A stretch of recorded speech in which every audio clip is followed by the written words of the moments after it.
नमस्कार, आप देख रहे हैं एनएमएफ न्यूज। मेरा नाम है ऋतिक ठाकुर। पाकिस्तान में इस वक्त क्या हो रहा है उससे हर कोई वाकिफ है। पीओके, जिसको लेकर के पाकिस्तान बार बार ये कहता था कि ये पाकिस्तान का हिस्सा है, जो कि भारत का अभिन्न अंग माना जाता है, वहां पर पीओके में लगातार अब लोग जो है वो पूरी तरह से आक्रामक हो चुके हैं, विद्रोह करने पर उतर आए और उनका कहना है कि अब उन्हें पाकिस्तान से पूर्णतः आजादी चाहिए। अब ऐसा नहीं है कि ये जो प्रोटेस्ट इनका पीओके का चल रहा था वो सिर्फ सड़कों पर है, वो प्रोटेस्ट अब सड़क से उठ करके सदन तक पहुंच चुका है और विधानसभा के अंदर यह कहा जा रहा है कि कश्मीर को पाकिस्तान से आजादी चाहिए। आपको बता दें, लगातार बीते दिनों तमाम ऐसे मुद्दे हैं जिसको लेकर के पीओके के जो लोग हैं वो आंदोलन कर रहे हैं, प्रदर्शन कर रहे हैं। उनका कहना है कि तमाम मूलभूत सुविधाओं से हमें वंचित रखा जाता है। सीपीईसी का जो कॉरिडोर है वो चलता है, लेकिन उसकी वजह से सबसे ज्यादा अगर नुकसान किसी को हो रहा है तो पीओके को हो रहा है। किसी भी चीज की फैसिलिटी जो है वो पीओके को नहीं दी जाती है। अब ऐसे में लंबे समय से ये प्रदर्शन चल रहा था, लेकिन अब ऐसे में लोगों का कहना है कि पाकिस्तान की रजीम को बदल कर रख देंगे। कश्मीर को पाकिस्तान से खतरा है, पाकिस्तान हम तुम्हारी मौत हैं, ऐसे नारे अब पीओके के जो लोग हैं वो लगा रहे हैं। अब विधानसभा में अगर इस तरीके की बातें होने लगी हैं तो इससे कहीं ना कहीं अब खतरा पाकिस्तान के लिए भी है। इस पर विस्तार से चर्चा करेंगे। हमारे साथ वरिष्ठ पत्रकार पंकज पसून हमारे साथ हैं। पंकज जी, सबसे पहले तो पाकिस्तान की अगर बात करें तो पाकिस्तान में हमने देखा है सिंध हो, खैबर पख्तूनवा हो, तमाम अलग अलग तरीके की जो दिक्कतें हैं वो पाकिस्तान को झेलनी पड़ती है, लेकिन अब पीओके पूरी तरीके से खड़ा हो चुका है, विरोध किया जा रहा है और कहा जा रहा है कि अब पाकिस्तान की रजीम को बदला जाएगा। इसे कैसे देख रहे हैं आप? अब तक जो पीओके में हो रहा था वो पब्लिक का प्रोटेस्ट हो रहा था। पहली बार ऐसा देख रहा हूं कि वहां के विधानसभा के अंदर आजादी आजादी के नारे लग रहे हैं। गियर चेंज हुआ है। देखिए, लोग प्रदर्शन करते रहते हैं पाकिस्तान में भी, और वहां की आर्मी उसको दबाती रहती है, कोई नई बात नहीं है वहां के लिए। लेकिन विधानसभा के अंदर अगर आजादी आजादी के नारे गूंज रहे हैं तब मामला सीरियस हो जाता है। इसलिए मैं कह रहा हूं कि इस बार जो पाकिस्तान ऑक्युपाइड कश्मीर में हो रहा है वो आज तक कभी नहीं हुआ। और हमारे यहाँ बहुत सारे लोग ऐसा सोच रहे होंगे कि कुछ क्या होगा, प्रोटेस्ट चल रहा है, फौज दबा देगी, मार देगी, काट देगी, हमें क्या लेना देना। भारत में ये मेंटलिटी है ना, उनके लिए ये खबर है, इस बार लेना देना है और इस बार बहुत सीरियसली लेना देना है। अभी कल एक और स्टेटमेंट आया, एक पश्तून लीडर हैं, उन्होंने कहा कि बलूच, पठान या पश्तून और कश्मीरी, इन सबको यूनाइट होना होगा और सब मिलकर अगर पंजाबियों को जब तक हराएंगे नहीं तब तक बचेगा नहीं देश। तो अगली लड़ाई जो होगी वो पंजाबी बनाम पश्तून, कश्मीरी और बलोच, ये तीनों एक तरफ से होकर लड़ेगी। या तो इन तीनों प्रांत जो है वहां के, इनको आजादी मिलेगी या फिर मौत मिलेगी, बीच का कोई रास्ता नहीं। ठीक है। तो आज भी पंजाब में बैठे, पाकिस्तानी पंजाब में बैठे बहुत सारे लोगों को लगता है कि वो दूर दराज वाला क्षेत्र है, हमें क्या लेना देना। लेकिन इस बार देखिएगा, इस बार मामला बहुत जरूरत है। ठीक है, कुछ लोगों की हम इस पर बाइट भी सुनवा देते हैं जो विरोध कर रहे हैं लगातार, जिनका कहना है कि अब हमारा पाकिस्तान से कोई मतलब नहीं है, कोई वास्ता नहीं, हमें आजादी चाहिए। सुनवाते हैं पहले वो बाइट है। हमारा कश्मीर से, पाकिस्तान से हमारा कोई ताल्लुक नहीं है। हमें जो यूएन का रेगुलेशन है उसके साथ हमें लगा दें। पाकिस्तान से हमें पता चल गया है कि कश्मीरियों के कितने हमदर्द हैं, वो आपने देख लिया है। इसलिए हमारा इसके बाद यही एक मुतालबा है कि हमें कश्मीर, पाकिस्तान के साथ हमारा ताल्लुक ही नहीं है। इस रेंजर ने पूरे रावलाकोट के सुनहरियों का माल लूट लिया है। ये आए यहाँ, सब माल खाइए, सब माल वो रात को जाते हैं, ताले तोड़ के सब सामान लूट कर ले जाते हैं। किधर के बेनस्ल लोग लाए इन्होंने, और ये लूट मार कर रहे हैं। ये इनके तहफ़्फ़ुज़ के लिए सुबह एक आदमी को गोली मार देते हैं। अब ये सब्र कब तक रहेगा? वो कहते हैं कब तक रहेंगी प्यार पर में दुनिया की मेहरबानियों।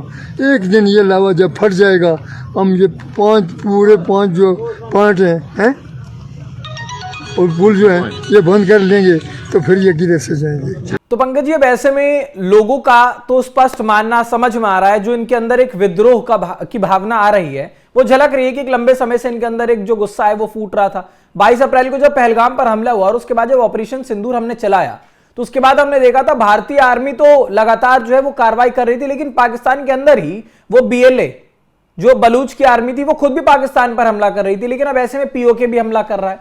तो क्या ये माना जाए कि ये जो टुकड़े पाकिस्तान ने अपने खुद ही बना रखे हैं, 5 सिंध, पंजाब, खैबर पख्तूनख्वा, बलूचिस्तान और अब ये पीओके, तो अब कहीं ना कहीं जो पाकिस्तान को है इससे पूरी तरीके से कोई दिक्कत, कोई ऐसी चोट जिस पर वो मलहम भी नहीं लगा पाएगा, वो लगने वाली है?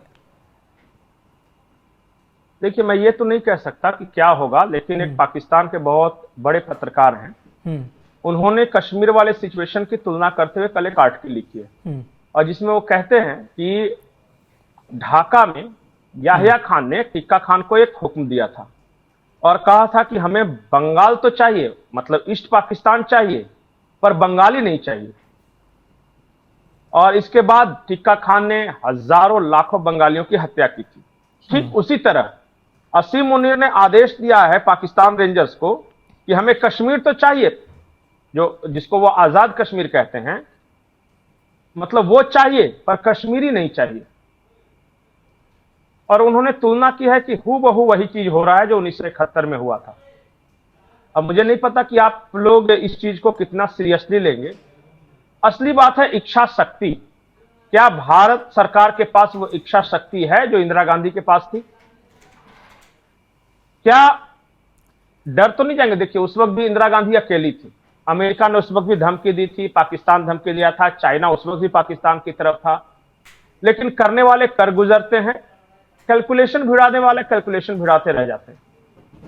मुझे यह देखना है कि अभी की जो वर्तमान में मोदी सरकार है वो पीओके वाले पर क्या रुख अख्तियार करती है, क्योंकि अब तक मैंने किसी बड़े नेता का कोई बड़ा बयान नहीं सुना है। इक्का दुक्का अगर छोड़ दिया जाए, मुझे नहीं पता कि अंदर क्या चल रहा है, ग्राउंड सिचुएशन क्या है, लेकिन मैं जो अभी देख पा रहा हूं इससे सिर्फ इतना पता चल रहा है कि गिलगिट बाल्टिस्तान में मारापारी चल रही है, पीओके में नरसंहार चल रहा है, उनका बलूचिस्तान में इस वक्त मैं देख रहा था 87 हमले हुए हैं पिछले 10 महीने बलूचिस्तान में आर्मी पे, और 67 हमले हुए हैं खैबर पख्तूनख्वा में, वहीं की अखबार का रिकॉर्ड है। तो औसतन हर महीने 8-10 हमले वहां पे हो रहे हैं। कई इलाके ऐसे हैं जहां आर्मी वहां नहीं जा पा रही है, लोगों का विद्रोह है, इसके बावजूद अगर आप फायदा नहीं उठा पा रहे तो ये आपकी कमजोरी है, कोई ताकत नहीं कही जाएगी। ठीक है, ये अभी भी हमने, क्योंकि जो बाइटें सुनवाई है कुछ, उसमें पाकिस्तान आर्मी से रिटायर्ड एसएसजी कमांडो की बाइट भी हमने सुनवाई फारूक की, वो तक ये कह रहे हैं कि हमारा पाकिस्तान से कोई वास्ता नहीं, हमारा यूएन से वास्ता है। ये वो लोग हैं जिन्होंने टेररिस्ट को भी वहां पर ट्रेंड किया था और कहा जाता था कि पाकिस्तान के लिए वफादार हैं, लेकिन अब ये बिल्कुल पाकिस्तान से विद्रोह करने आ गए हैं। कहना है इनका कि कश्मीरियों से उनका कोई वास्ता नहीं है। तो ये थोड़ा सा समझना चाहूंगा कि आखिरकार क्यों, जिस कश्मीर के लिए पाकिस्तान इतनी मशक्कत करता था, कहता था पाकिस्तान हमारा है, उस पाकिस्तान में बेरोजगारी, परेशानियां, लोगों को दूर रखना, किसी भी सुविधाओं से वंचित रखना, ऐसा क्या वजह क्या है इसके पीछे की जो लोग विरोध कर रहे हैं? नहीं, इस बार जो विरोध हुआ है वो थोड़ा सा अलग है। जैसे मैंने एक वीडियो में बता दिया था कि विरोध क्यों कर रहे हैं। 12 सीटें रिजर्व हैं पाकिस्तान में रहने वाले लोगों के लिए, 8 सीटें ऑलरेडी रिजर्व हैं जो भारत से भाग कर गए थे कश्मीरी, जो कि कश्मीर में नहीं रहते, उनके लिए। तो 53 की विधानसभा, जिसमें 20-22 सीट लोग रिजर्व करके रखे हुए, तो मतलब ही नहीं है, रिजर्व से ही सरकार बन जाता है। तो वो कश्मीरी क्यों वोट देंगे? कोई मतलब नहीं ना वोट का। 2-4 सीट इंतजाम करना है कश्मीरी के वोटरों से, बाकी तो वो रिजर्व वाले सब अपॉइंट कर देते हैं जिसकी सरकार। तो उनको महसूस होता है कि हमारे वोट का वैसे भी कोई महत्व नहीं है। हाँ, कोई महत्व नहीं है वहां, तो ये तो कारण है। इस बार जो इतना बड़ा विस्फोट हुआ है, इसका एक वजह और है कि पहले वहां आतंकी संगठन हुआ करते थे पीओके में बहुत सारे। तो जब भारत के बॉर्डर के पास थे तो ऑपरेशन सिंदूर में जाके सबको मारता था। तो इन्होंने स्ट्रेटजी बदली। इन्होंने क्या किया कि सारे आतंकी संगठन जो हैं, वहां जो ट्रेनिंग सेंटर्स हैं, लॉन्च पैड्स नहीं, ट्रेनिंग सेंटर को शिफ्ट करके खैबर पख्तूनख्वा ले गए। तो वहां के कट्टरपंथी जब सारे चले गए वहां पे जो ट्रेनिंग लेने वाले हैं, तो वहां के कश्मीरी जो मूल लोग हैं उनको थोड़ी सी हवा मिली सांस लेने के लिए, और फिर तब उन्होंने प्रदर्शन शुरू किया। नहीं तो अब तक आर्मी की जरूरत नहीं पड़ती। वहां जो ट्रेनिंग कैंप्स लगाए हुए थे पहले, वहीं के आतंकवादी इनको भून डालते, और वो लोकल है ना, वहां आपस में मारकाट बहुत ज्यादा है।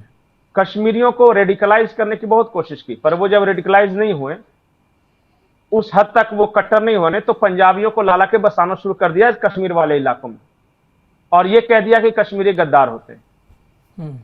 तो डेमोग्राफिक चेंज भी कर रहे हैं लोग पीओके में।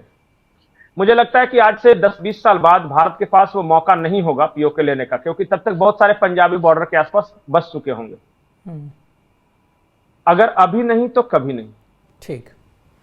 और यही जो पहला जो अभी से जो 10 साल है ना, बहुत ज्यादा क्रूशियल है, क्योंकि एक बार वहां से कश्मीरी को सब हटा दिया और वहां पंजाबियों को बसा दिया तो लड़ते रहिए, कोई मतलब नहीं है इसका।